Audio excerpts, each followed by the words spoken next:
Ayon sa isang realtor mula British Columbia, work conditions ang isa sa mga posibleng dahilan kung bakit hirap ang ilang makasabay sa mga gastusin. Yung iba nagkakaroon ng mga uncertainty na katulad ng pagbawas ng overtime, nababawasan na sila ng mga work, so hindi sa 5 days a week, naging 4 days a week na sila nagkatrabaho.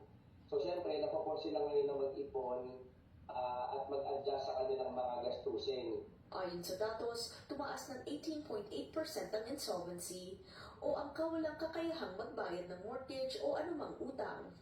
Ang homeowner insolvency umakyat ng 11% mula noong huling 3 buwan ng 2025. Pero ayon kay Villanueva, may mga tulong naman daw para sa mga nangangarap pa rin makabili ng bahay sa Canada.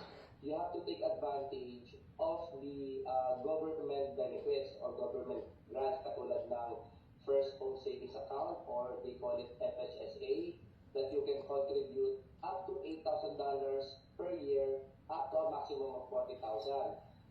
That advantage is tax deductible, meaning it reduces your income, your yearly income of $8,000 per year, so you get tax refund after on the following year when you file your taxes.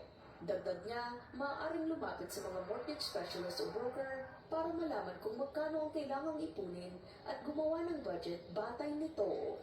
Keisha Balatbat, Omni News, Toronto. Sa British Columbia, simula June